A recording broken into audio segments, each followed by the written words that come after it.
Donc pour ouvrir ce séminaire d'hiver, je vous propose d'accueillir Anna Maria. Anna Maria est une ex-CNUSED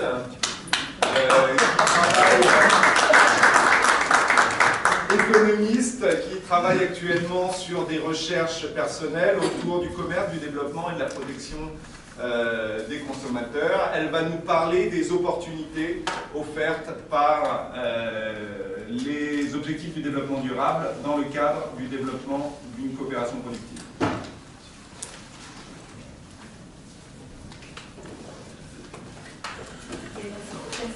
Merci Pierre. Bon, soyez tout d'abord les bienvenus et je suis très contente de voir mes ex-collègues de la CNUSED, mais aussi de ILO, ici, du droit de l'homme et bien sûr tous les autres participants. Je voudrais dire quelques... Voilà. Je voudrais tout d'abord vous expliquer... Oh, sorry. I am going to speak in English. Sorry. I would like to explain why, very briefly, why I have decided to propose this seminar as negotiations for a productive cooperation. The reason is that there is no cooperation if before we don't have a good negotiation. And good negotiations imply lots of, lots of activities. For example, we have to consolidate heterogeneous positions, endorsements of high political level, public consultation. Oh, we have to pass. Is me who has? Ah, oui, voilà. Sorry.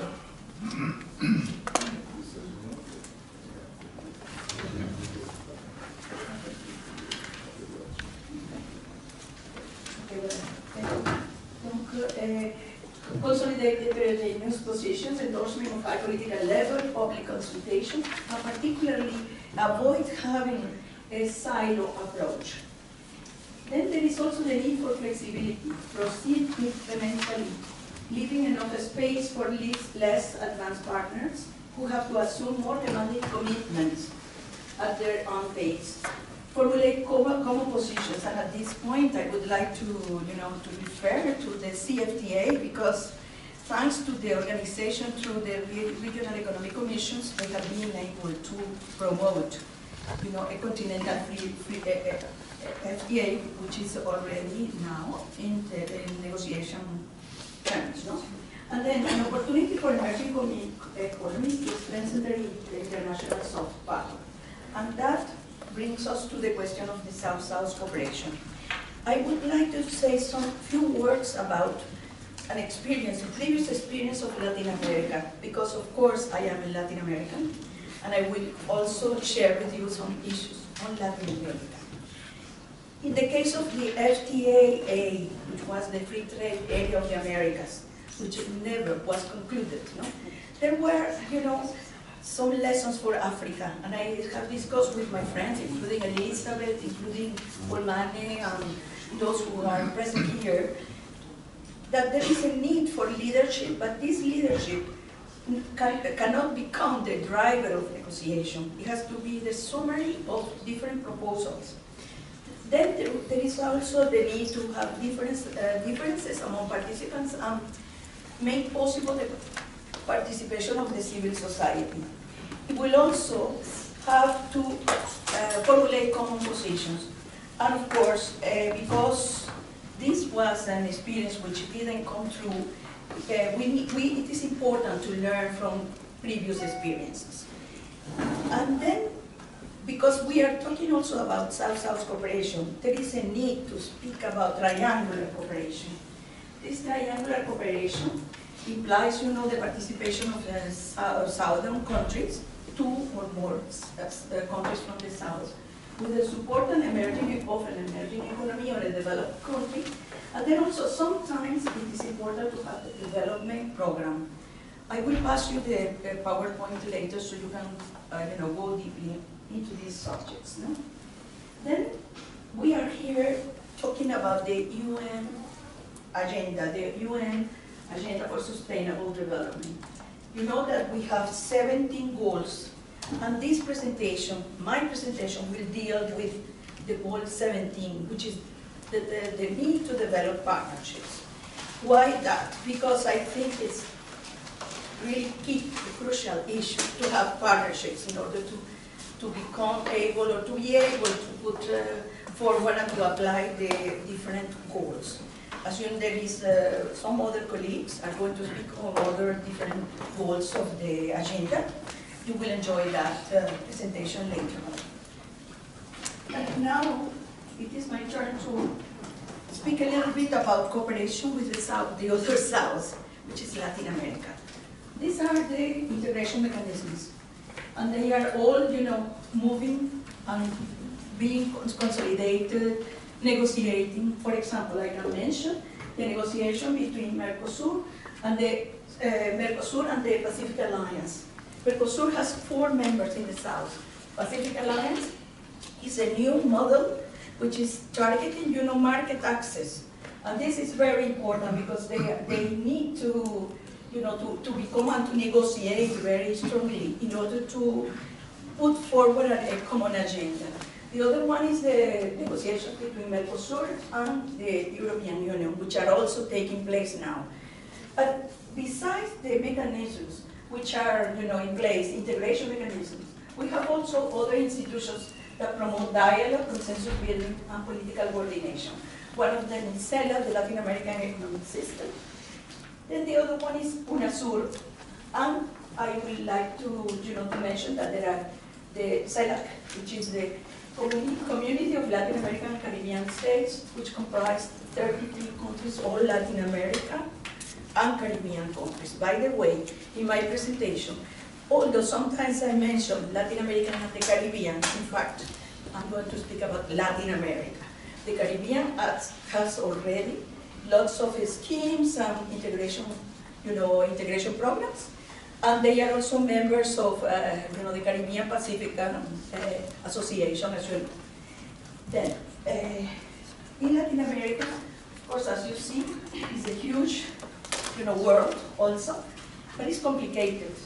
There are many different points of view, and it's more or less in a stage of fragmentation because there are countries that are promoting neoliberal, trade liberalization, and other countries are taking a more progressive approach and giving more emphasis on solidarity terms.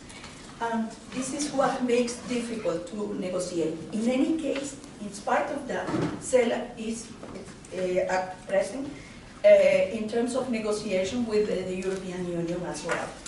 CELAC, which comprises 33 countries. Latin America has new approaches also. It is difficult to act in a divided world, but they have a regional strategic approach of convergence in diversity. That's what we need. Countries which are oriented to the negotiations of free trade agreements with regional and intra-regional partners are completely have a different position compared to those that are looking forward or whose approach is more progressive, and they prefer to give priority to social and solidarity agreements. Then there are the Caribbean countries which participate in some of the negotiations, which are also part of the Africa, Caribbean, and Pacific group of states, and including African countries and African countries. At present, there is some sort of a starting of a discussion. There is a very good paper which I recommend you to read. Unfortunately, it is only in Spanish, but I can pass it to you. And it is towards a comprehensive trade and economic Latin American agreement. The proposal comes from LAIA for LADI, CIECA, ECLAC, which is the UN agency in Santiago de Chile, and INTAL, which is part of the Inter-American Development Bank. They focus on integration efforts on convergence and harmonization of integration agreements. They would like to adopt a soft coordination approach because in Latin America there is a collection of different regional projects with a variable geometry, meaning that countries need to integrate, but at their own pace. We have to take into consideration what is their level of development. This is, for example, one of the issues which is important in Mercosur, the FOSEM, which is, exactly a program to include those countries that are less advanced in the whole, integration process. Then we have to broaden the provisions of the agreement, go beyond free trade and include cooperation on other issues, particularly business cooperation. And alliance, the Pacific Alliance, is very much emphasizing that issue. Then financing, productive and infrastructure integration among Latin American countries. And this is something which I will talk later on. The Latin American and Caribbean countries have, as you know, I will have spoken about Mercosur and Pacific Alliance, but some of them are also part of the TPP level. Once the US is out of the TPP, now they are part of that. Some of the members of the Pacific Alliance. Latin American and Latin American countries are also part of APEC. And this organization promotes free trade to the Asia-Pacific region. And also, well, it's very much in connection with the TPP, negotiations of the TPP. The trade agreement between Mercosur and the European Union is an interregional framework cooperation which has been established, has been negotiated since 1999. Then there is also the relation between Latin America and China, and finally, in the last meeting of CELAC this year, there was China was very much interested to include Latin America in the Belt and Road project, which my friend Daniel will mention later on. Okay, so Latin American and African relations, what is up today?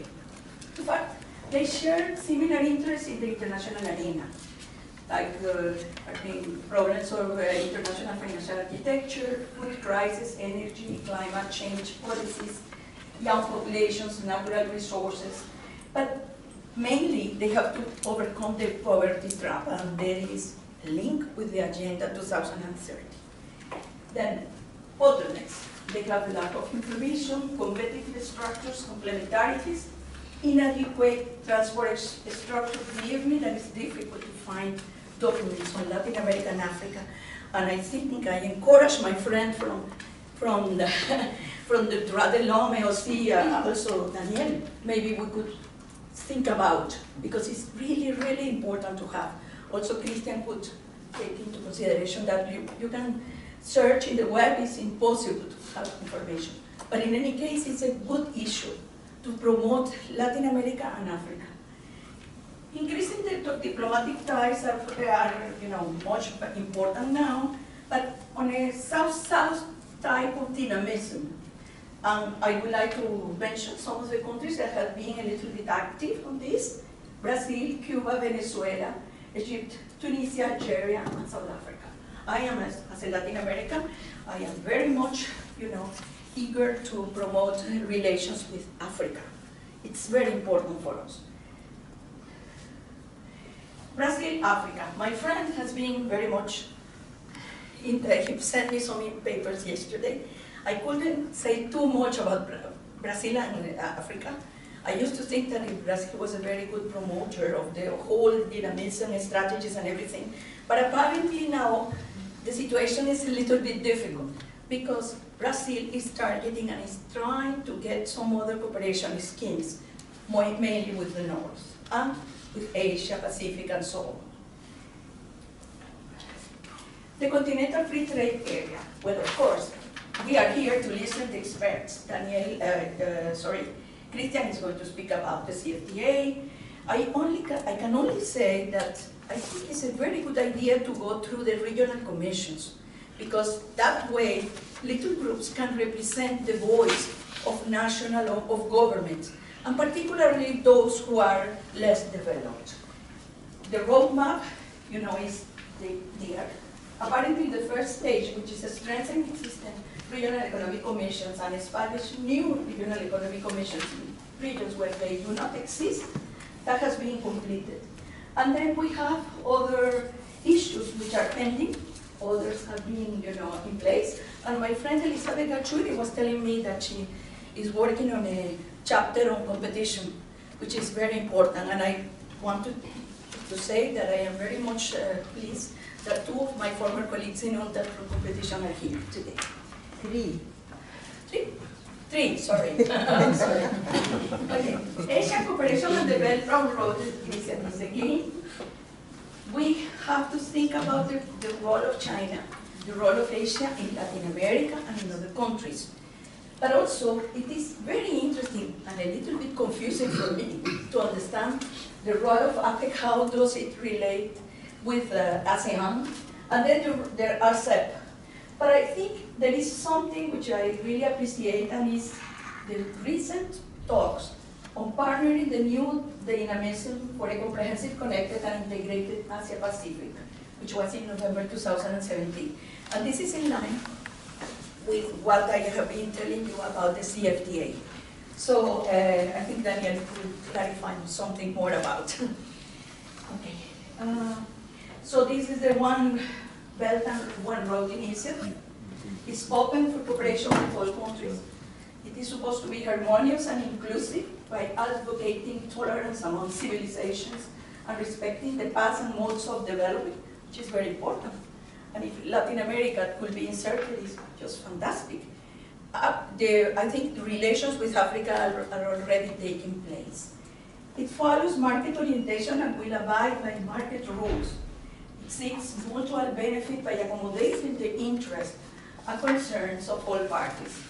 And of course, the most important, negotiations again.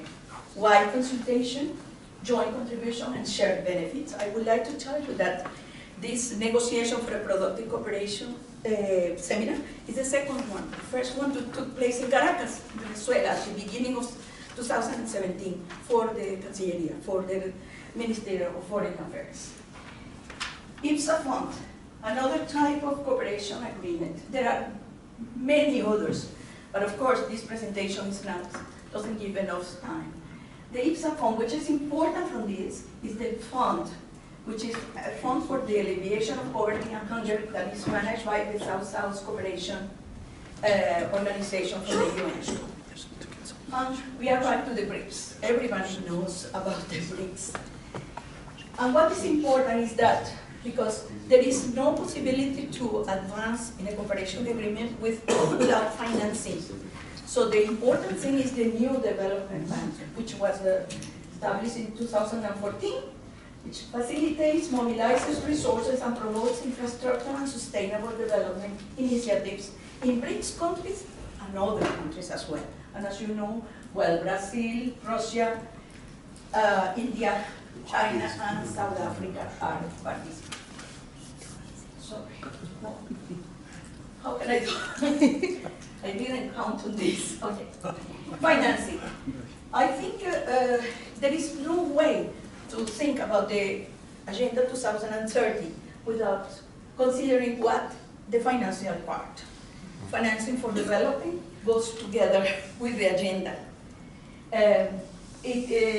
On financial, that's why I wanted to concentrate on the Goal 17, because precisely it looks for partnerships between the different countries, stakeholders, and everybody who can participate, even civil society as well. There was the Addis Ababa Action Agenda, which is the outcome of the third International Conference on Financing for Development, which includes a new global framework on financing, sustainable development, aligning all financing flows and policies with economic, social, and environmental priorities.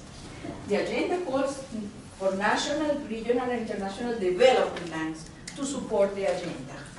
And here, we need to talk a little bit about also previous work I undertook when I was in UNTAD, in my 5 later years in UNTAD, and then before as well. I very much work on trade financing and the role of the development banks. This is a passionate work. And what is important now is to consider that there are national, regional, and international banks which can support the different goals of the agenda.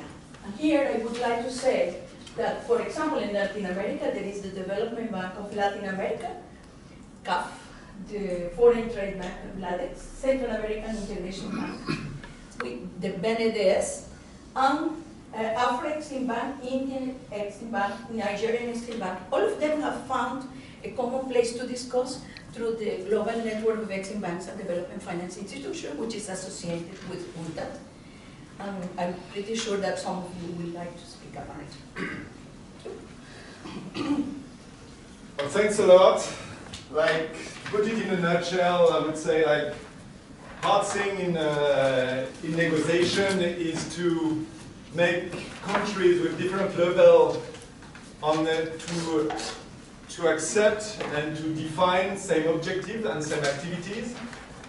So let's say to reach not the consensus but the consentment of working together, which is a big difference in order to go step by step, everyone on each level.